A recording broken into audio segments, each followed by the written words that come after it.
Today we're going to talk about that something, but more important than statistics, we're going to talk about steps you can take to affair-proof your marriage. The first point we have today is don't think this couldn't happen to me. Don't think this couldn't happen to me. Now, see, here's the danger point, because when you think, oh, this can happen to other people, this could never happen to me, you kind of set yourself up. You can become prideful. You can sometimes think, I don't need to take the steps of precaution that other couples take because you know what, I'm solid. I mean, I'm good. This is never going to happen to me, so, I don't have to worry about it. In James chapter 4, verse 6, it says, but he gives, speaking of God, he gives us more grace. That is why Scripture says God opposes the proud, but shows favor. The word grace is there to the humble. See, when you're proud, that word opposes literally means God moves away. When you're humble, God gives you his grace. And so the first thing you have to know mentally is I have to understand I'm like any other person. I have to understand that if I make the wrong steps, if I make the wrong choices, that I, as a Christian, as a believer, could still end up with a person who has an affair. And see, the mental attitude is so important because imagine this. If you decided it's going to be a beautiful Sunday afternoon and you're going to take a walk and you go to a park and you walk around, you'll just enjoy looking around at nature. You may see kids playing. You'll have a great time, right? And you'll enjoy the walk.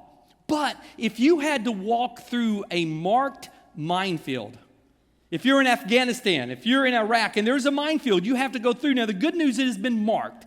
Someone has went through that field and they put a little yellow flag into where every mine is. When you were walking through that field, would you walk through it a little differently than when you take your hike this afternoon? You would, right?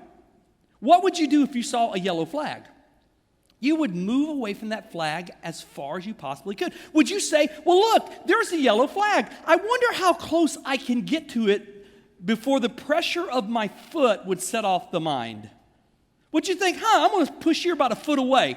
Didn't blow up. Okay, so at least a foot. 6 inches. Wow, that's great. Would you do that? No.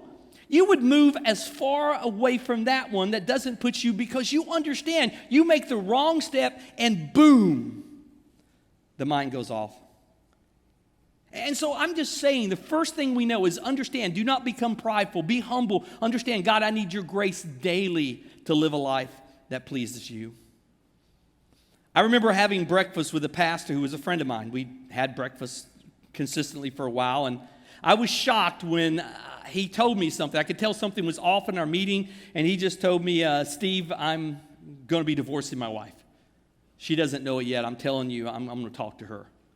And I said, well, is there someone else? He goes, well, yeah, there's someone out there, but there's nothing right now. This, just our marriage is just not what I wanted to be, and so I'm kind of, you're a pastor. You're going to do this. Well, yeah. And we kept talking. Finally, after talking, he just broke down and confessed, yeah, it was another woman. They had an affair. They are having an affair. And he realizes he loves her. And even though it meant destroying the church, others in there, they were going to be together. Now, I can tell you, I would have never guessed that breakfast was going to happen and go in that way. So here's what I'm saying. Don't be arrogant. Don't think this couldn't happen for me. The very fact that you're aware it could happen is the first step that will protect you from happening.